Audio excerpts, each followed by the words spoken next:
नमस्कार दोस्तों, स्वागत है आपका एक दफ़े फिर म्यूचुअल फंड सीरीज़ के वीडियो के अगले चरण में। सरल निवेश में हम बात करते हैं निवेश से संबंधित सारे पहलुओं की अत्यंत सरल भाषा में।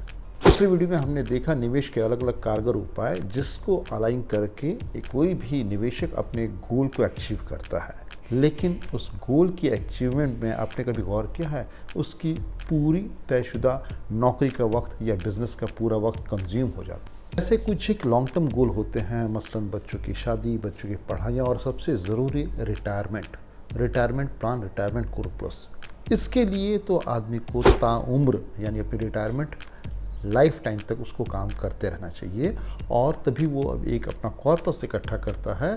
सारे गोल अलाइनमेंट के बाद ही वो रिटायरमेंट लेता है, लेकिन तब तक एक परेशानी है, उसे अपने सारे सपने, सारे हॉबीज़, सारे religious beliefs, religious obligations retirement के हद तक ही रखने पड़ते हैं। क्या कुछ ऐसा नहीं हो सकता कि जिसे वो अपने समय चलते पूरा कर सके? है, बिल्कुल है। उसका एक कारगर उपाय हमारे एक्सपर्ट्स ने ढूंढा है, जिसे नाम और संज्ञा दी गई है FIRE, FIRE, मतलब financially independent and retirement early. जाहिर बात है कोई भी आदमी रिटायर अर्ली क्यों करेगा?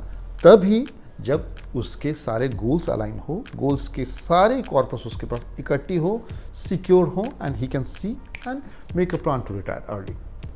फायर नंबर तक पहुंचने के लिए सबसे मूल मंत्र है कि किसी भी निवेशक को एग्रेसिवली इन्वेस्ट करना काफ़ी पहले से, यानी आप तयशुदा समय से पहले एग्रेसिवली इन्वेस्ट करें ताकि अपने गोल की सिक्योर मनी को अपने कॉर्पस में वक्त पहले इकट्ठी करें और अपना रिटायरमेंट 5-10 साल पहले जब आप उचित समझे रिटायरमेंट ले लें। अब हम आगे बात करेंगे कुछ की प्रिंसिपल ऑफ फायर यानी फिनेंशियल इंडिपेंडेंट रिटायरमेंट अर्ली के कुछ मेजर प्रिंसिपल्स क्या हैं, फायर के फ़ायदे क्या हैं और फायर के कुछ कॉन्स यानी कुछ रेस्ट्रिक्शंस, कुछ विरोधाभास क्या हैं, सबों की हम व्याख्या करते हैं आगे। सो पहला की प्रिंसिपल है फायर का, विच इज़ एग्रेसिव सेविंग, यानी किसी भी इन्वेस्टर को अपनी गोल जिसे वो पहले एनालाइज कर चुके हैं, यानी आने वाले रिटायरमेंट कॉर्पस की उसके पास एक सिक्योरिटी सम पता है, आने वाले जो मेजर एक्सपेंसेस हैं लाइक जैसा मैंने बताया बच्चों की शादी या फिर उनकी हायर एजुकेशन के सम पता है, उसकी मियाद को अचीव करने के लिए he must ensure aggressive saving तो आपने समय रहते देखा, यानी अपने इनकम का आप मसलन 25 to 30% सेव करते हैं नॉर्मल अंतराल में। इस दरमियान किसी भी इन्वेस्टर को 50 से 70% तक इन्वेस्टमेंट या सेविंग की सलाह देते हैं। That calls a significant portion of income to be save, more than 60 to 70% treated as aggressive saving. दूसरा मूल मंत्र है इन्वेस्टमेंट वाइजली, यानी हर एक इन्वेस्टर को ये सलाह दी जाती है कि ऐसे लो कॉस्ट इंडेक्स फंड में अपनी इन्वेस्टमेंट को पार्क करें ताकि उसके एक्सपेंस रेशियो यानी म्यूचुअल फंड के मिसलेनियस खर्चे कम हो, ताकि लॉन्ग टर्म में उससे एक्सपेंसेस रेशियो के टर्म में म्यूचुअल फंड हाउस को कम से कम राशि पे करनी हो। तीसरा स्टेटमेंट है फ्रुगैलिटी का, यानी leave your life in a simplest mean by reducing your expenses, यानी कि भले ही आपकी सैलरी में, आपके बिजनेस में बढ़ोतरी हो, you are going to get increment, you are going to get promotions, you are going to get bonus, but not all the time you need to keep increasing your expenses. Hold your expenses and secure profit.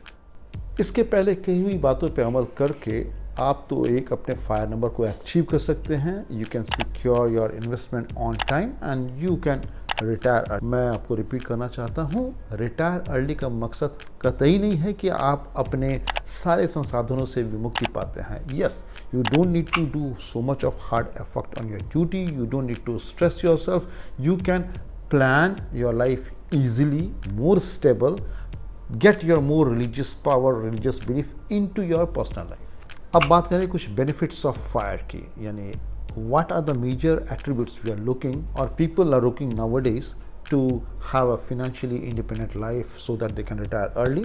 Number one, financial freedom.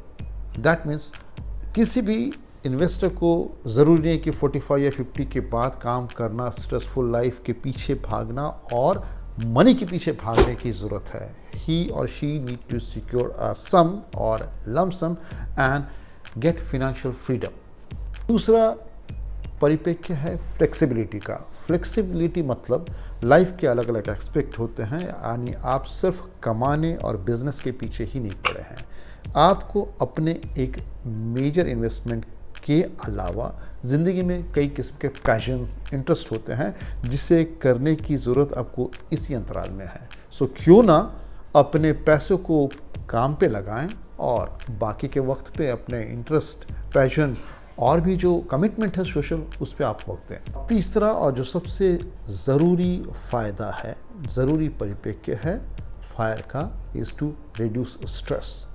आप अपनी work life से पहले अगर retirement लेते हैं fire के तहत, सो आप वर्क लाइफ बैलेंस करते हैं। You are reducing a top level of risk, stress, get a healthy peace of mind, so that बाकी के शौक, बाकी की चीज़ें मेंटल स्टेबिलिटी से भी पूरी हो सकती हैं। अब थोड़ा अलग सोचें, चैलेंजेस ऑफ फायर। क्या फायर का टारगेट करना इतना इजी है? Anyway anybody can plan. थोड़ी सी पॉइंट कंसिडरेशन की है। Number 1, high saving rate. मैंने पहले बताया एक आम आदमी को कहीं तो भी 25 से 30% सेविंग की सलाह दी जाती है, लेकिन to reach a fire amount he need to aggressively start investing or securing. So high saving rate कहीं ना कहीं आपको कॉम्प्रोमाइज़ कराते हैं आपकी इमीडिएट नीड्स को, आपके इमीडिएट कॉर्पस को, इमीडिएट एक्सपेंसेस को, जो कि आपके पास कहीं ना कहीं सिक्योर होनी चाहिए। दूसरी रिस्क आती है इन्वेस्टमेंट रिस्क, यानी हालांकि आपकी हार्ड अर्न मनी किसी न किसी फॉर्म में मार्केट में इन्वेस्टेड रहती है, या तो शेयर्स या तो म्यूचुअल फंड, बट ये हर तरह से बाजार के जोखिमों के अधीन रहती है। Any time you can see global instability, anywhere you can see political instability, any time you can see the market can get a corrections, और कभी भी मार्केट में मेजर करेक्शंस आती है, so your hard earn money, your so called projection may proven as a myth. दूसरा परिप्रेक्ष्य है lifestyle adjustment का। चूँकि आपका ध्यान पहले और आखिरी है टू सिक्योर अ लॉट, इसके कारण चूँकि आपकी मैक्सिमम एक्सपेंसेस पे आपको रोक लगानी होती है, it should be stuck to your essential expenses only. You need to make a balance with so called social aspects, so you need to do the lifestyle adjustment. So ये कहीं ना कहीं आपको कॉम्प्रोमाइज़ करने की condition में ला सकता है। अगला पॉइंट है जो कि मेजर पॉइंट है इमोशनल स्ट्रेस का, यानी आप अपने फायर नंबर को अचीव करने के लिए काफ़ी एग्रेसिव सेविंग करते हैं, और इस वक्त मार्केट में जो वॉलेटिलिटी होती है, जो सिग्निफिकेंट डिक्लाइन मार्केट की होती है, उन सारे उतार चढ़ाव की वजह से you are having a mental stress. So इसमें कभी भी आप एक पैनिक सेलिंग भी कर सकते हैं, जो कि आपके पूरे इक्वेशंस को भी गलत साबित कर सकता है। So you need to be very stable, very straight way critical thinking apply करनी है अपने इन्वेस्टमेंट पे। अब आखिरी सवाल आता है, इन सारे एस्पेक्ट्स को कंसीडर करके ये जानना कि किन के लिए, किस वर्ग के लोगों के लिए फायर एनॉर्मली स्टैंड करती है। It is very much suitable for high income earners, यानी ऐसे इन्वेस्टर, ऐसे business person who have a high net worth, जिनकी इंक्रीमेंट, जिनकी बिजनेस रिटर्न काफ़ी ज़्यादा हो, and they have very good control over the expenses, they can definitely look into park their lot of potentials and earnings into stock market or investment and can secure a good amount of corpus.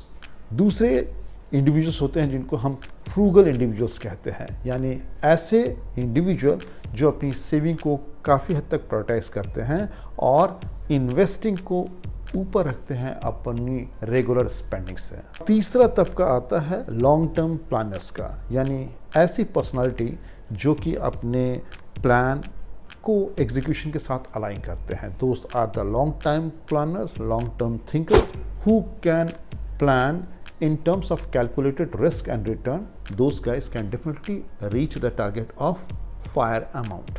अब दो ज़रूरी चीज़ें हैं। पहला ये कि किसी भी इन्वेस्टर को पता कैसे चले कि उसका फायर नंबर क्या है। सो किसी भी इन्वेस्टर को अपनी पेंशन राशि जो कि इसके फायर के साथ अलाउन करनी है, उसका एक सिंपल सा मंत्र है, उसे अपने 1 साल की एक्सपेंसेस को कैलकुलेट करनी है and simply multiply by 25. So if he और she can secure that amount 1 year expenses for 25 years, then he can plan for early retirement. और अब आती है एक्सपेंसेस की. Once you have your fire number is already align, you are going to secure that number.